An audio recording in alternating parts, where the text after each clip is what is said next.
নমস্কার, আপনারা দেখছেন অভিজিৎ অফিসিয়াল। আমি অভিজিৎ। আরজিকর মেডিকেল কলেজে তরুণী চিকিৎসকের খুন এবং ধর্ষণের ঘটনায় আর কারা কারা জড়িত আপনারা নিশ্চয়ই জানেন। 9 আগস্ট 2024 যবে থেকে এই ঘটনাটা সামনে এসছে, তবে থেকে একটা অভিযোগ এসছে যে অনেকেই জড়িত।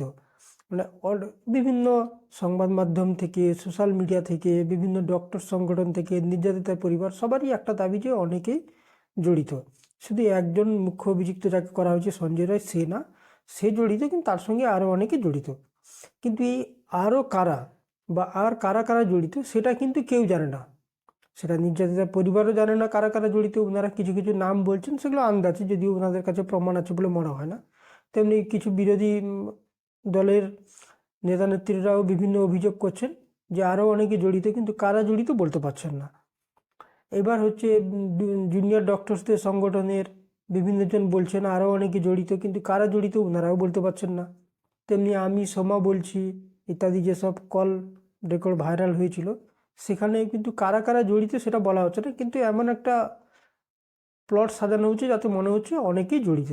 তো এই কারা জড়িত সেটা কিন্তু কেউ জানে না। এবার ইনভেস্টিগেশন যে এজেন্সি, যাদের খুঁজে বের করার দায়িত্ব ছিল সিবিআই, যারা ইনকোয়ারি করছিল, তাদেরই দায়িত্ব এটা যে আর কারা যদি জড়িত থাকে তো তারা কারা, সেটা খুঁজে বের করা, তাদেরকে জনসমক্ষে আনা বা আদালতের সামনে পেশ করা। এটা ইনভেস্টিগেশন এজেন্সির কাজ ছিল। ইনভেস্টিগেশন এজেন্সিও এখনো পর্যন্ত তো মানে জানতে পেরেছে বলে মনে হচ্ছে না যে আর কারা জড়িত। মানে পরিষ্কার, যদি জানতো তাহলে তাদের বিরুদ্ধেও চার্জশিট দিত, তাদেরকেও অভিযুক্ত করতো, তেমন কিন্তু করেনি। তার মানে ওনাদের কাছেও কিন্তু এর উত্তর নেই যে আর কারা জড়িত। তেমনি আবার যারা ইনকোয়ারি করবে তাদের প্রতি আবার নির্যাতিতার পরিবার বা জুনিয়র ডক্টরসদের সংগঠনের বিভিন্ন নেতা নেত্রীদের ভরসা নেই।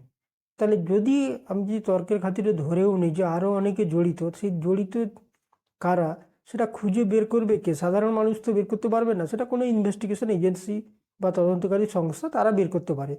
এবার কোনো তদন্তকারী সংস্থার উপর নির্যাতিতার পরিবারের এই মুহূর্তে ভরসা নেই।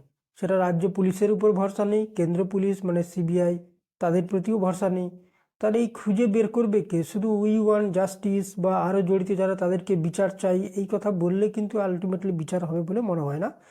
আর ওনারা যেভাবে আন্দাজে মুখ্যমন্ত্রী বা একের পর এক লোকের নাম বলছেন, মুখ্যমন্ত্রীর মানে পদত্যাগ দাবি করছেন কেন? কারণ হচ্ছে যে পুলিশ নাকি মানে ব্যর্থ হয়েছে তদন্তটা ঠিকমতো করতে।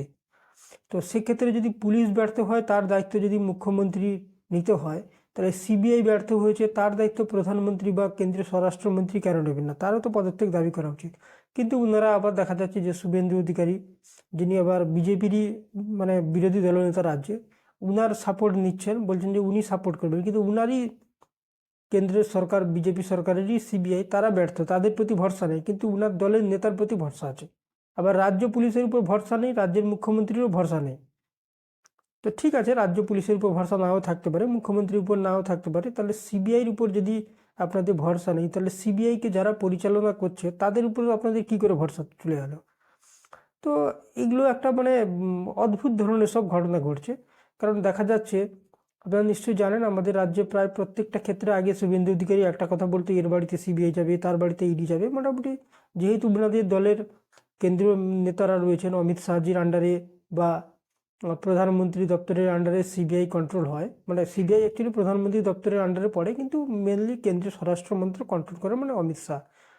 তো এবার নির্যাতিতার পরিবার দেখা যাচ্ছে যে শুভেন্দু অধিকারী সাপোর্ট নিচ্ছেন, কিন্তু সিবিআই প্রতিকে ওনারা বলছেন যে সিবিআই ওনাদের প্রতিপক্ষ।